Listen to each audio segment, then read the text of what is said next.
चलित वर्षर बसंत पंचमी को बहुत ही खास मना जाऊँगी कहीं ग्रह मध्य अद्भुत महासंजोग बनवाक जाऊँगी। यह दिन बहुत प्रकार शुभयोगर निर्माण होगा जाऊँगी। महालक्ष्मी योग, अमृत सिद्धि योग एभली 62 प्रकार शुभयोगर निर्माण होगा जाऊँगी। बसंत पंचमी को बहुत ही शुभ दिन मना जाए। यह दिन समस्त शुभ कार्य करा जाए, जेमितिक गृह निर्माण, गृह प्रतिष्ठा, अनेक प्रकार शुभ कार्यर आरंभ होता है। यह दिन पुरी रे रथ काठर मध्य अनुकूल होता है। ताहले यही शुभ दिन जदि यही गोटे जिनस आपण गोमाता को खुआई दियंती ताहले माँ लक्ष्मीकर आशीर्वाद आपणको उपरे प्राप्त हेबो एवं धन कमाइबार समस्त मार्ग खोलीजिवो। वर्ष आपणको घरे केबे मध्य धन एवं अन्नर कमी हेबो नाही एवं आपणकर जन्म जन्मांतरर गरीबी कष्ट दूर हो जाय थाए। समस्त प्रकार ग्रह पीड़ारू मध्य आपणको मुक्ति मिले एवं माँ लक्ष्मीकर आशीर्वाद आपणकर धन एवं वैभवर प्राप्ति मध्य होइथाए। सुख एवं समृद्धिर मध्य प्राप्त होइथाए।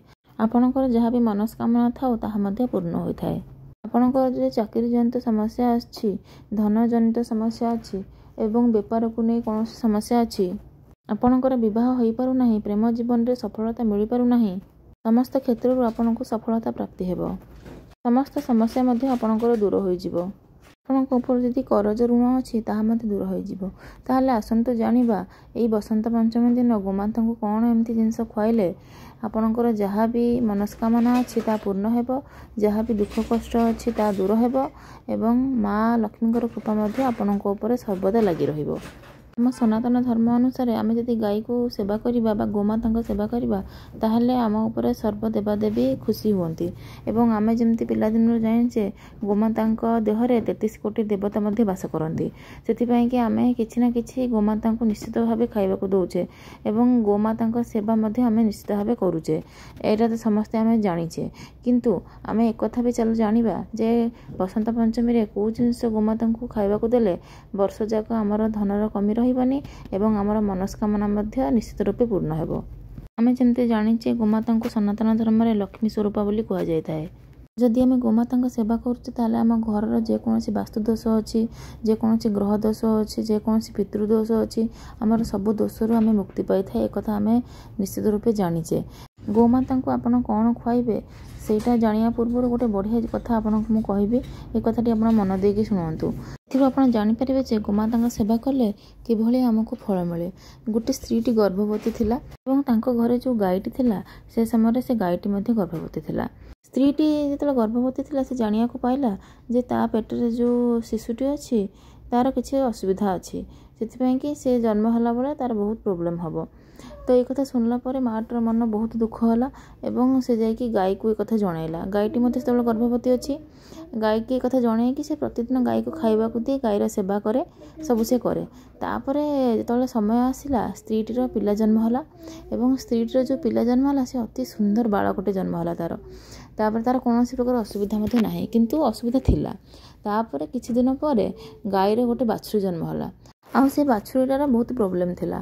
तेणु जो जिनसटा से मार छुआ को हवा को थिला गाई ता ऊपर को नहीं गला, कहीं ना गाईर सेवा से गर्भवती स्त्री लोकटी सब करूला। तो गोमाता होचुंदी ए जिनस माने निजर ऊपर को तुम ऊपर को आसुथिबा जो विपद ताकू से मध्य निज ऊपर को नहीं जिवे। सेतिपई कि हमर सनातन धर्म रे कुहाइछि गो सेवाटा निश्चित करिया कथा। आजिकल तो लोक माने करि पर नहंते, किंतु आपण मान जदी कोठी माने गाई को देखुछंती बा गोमाता को देखुछंती आपण निश्चित भाबे किछि ना किछि खाइबाकू दियंतु। आपण माने जानिथिबे माने जेतेबेले घर प्रतिष्ठा करा जाए जेतेबेले गाई कि बाछुरी को जहाकू मध्य आनिकी घर भितर टिके बुलांती, माने तमर से जहाँ भी माने दोष थिबो घरर से सब दोष गाई ता निज ऊपर को नहीं जिवो। सेतिपई कि ए सब जिंस हमर सनातन धर्म रे अछि आ जोडा कि निराटा सत्य मध्य। जो घरे गाईर सेवा करा जाए बा गोमाता सेवा करा जाए से घरे सदा सर्वदा लक्ष्मी माता आशीर्वाद थाए।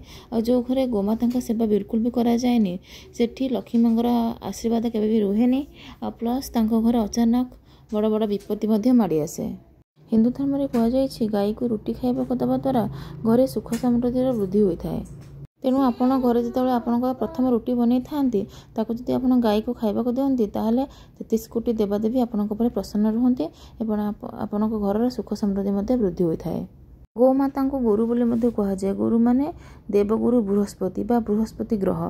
तेणु गुरुवार दिन जदि आप रुटी टिके हलदी लगे आप गाई को खाइबा को दियंती ताहले बृहस्पति ग्रह आपनकर बहुत स्ट्रांग रहिबो एवं आपनक घरे उन्नति हेबो एवं सुख शांति मध्य फेरी आसीबो एवं आपनक घरे धन एवं ऐश्वर्यर प्राप्ति मध्य होइथाय।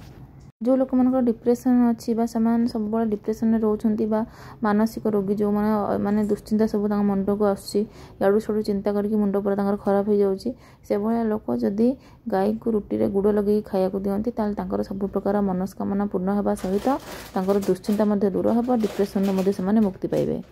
तांकर सकारात्मक ऊर्जा आसी थाए एवं मानसिक शांति मध्य फेरी आसी थाए। और जदि आपको एमती लगुच आपंकर समस्त ग्रह खराब अच्छी ताले घरर प्रथम रुटी आपन गाई को कि बाछुरी को खाइबा को दियंतु देखिए धीरे धीरे आपंकर सबू जाक ग्रह शांत हो आपण जीवन में बहुत उन्नति आसो बहुत चेंजेस आसो आपन जोड़ा कि निजे देखिपारे किसी दिन पर। बेले बेले एमती होता है लंबा समय धरी घरे किसी शुभ कार्य हो न थाए आम किसी शुभ कार्य करने को चाहूले से किसी ना कि विघ्न देखा जाए था। एपरी परिस्थिति में आपण गाईर मस्तक को छुई आपण मनस्कामना कही गाई को यदि रुटी खाइबा को देबे ताहले आपणकर समस्त मनस्कामना पूर्ण होगा सहित आपणकर जो भी शुभ काम रुकावट आसुला से सब दूर हेबो एवं आपणक घरे शुभ कार्य निश्चित भाव हेबो। पर गोटे कथा जानी रखु ये रुटी डबार नियम अच्छी जेहेतु आम मैंने विश्वास करुचे आम मैंने जाचे गोमाता भितर 33 कोटी देवादेवी रुहति से कि आपण केवे गोमाता को बासी रुटी बा जेकोसी खाद्य आपण मैंने दौरान केवे भी बासी जिनस देवेनि सब फ्रेश जिनस देवे आउ जदि आप बासी जिनस दियंती सेटा गोमाता अपमान होगा सहित सब देवादेवी अपमान एवं सब देवादेवी आपण रुष्ट हेबे जहाँफल आपणकर मंगल होगा बदल अमंगल हम से कि गोमाता को जहाँ देवे केवल फ्रेश जिनस भल जिनस ही खाया देवे। गाई को कामधेनु सहित तुलना कर माने गाई समस्त मनस्कामना आपणकर पूर्ण करें जमी कामधेनु जड़े गाई थे सी सब मनस्कामना पूर्ण करती ठीक से हीपरी। तेणु जो लोक मैंने अत्यंत क्रोधी एवं जो पिलामानकर पाठपढ़ार मन लगुनि से पिलामानंकु एवं से लोक मानंकु यदि गाई को से खाइबा को दियंती कौन खाइबा को देबे माने फ्रेश वेजिटेबल्स बा जोटा कि पनीपरिया यदि खाइबा को देबे ताहले पिलामानकर उन्नति हो पाठपढ़ार आउ जार क्रोध बहुत रोचे तांकर क्रोध मते धीरे धीरे दूर हबो। आउ जो लोक मानकर मंगल ग्रह दोष अच्छी बा शनि ग्रह दोष अच्छी से माने भाबुछंती तांकर शनि ग्रह दोष मंगल ग्रह दोष जल्दी दूर हो ताहले से माने जेकोसी गरीब ब्राह्मण को बा गरीब लोक को जदि कला रंगर गाई माने दान करती ताहले तांकर मंगल दोष एवं शनि दोष बहुत जल्दी दूर हो जिवो।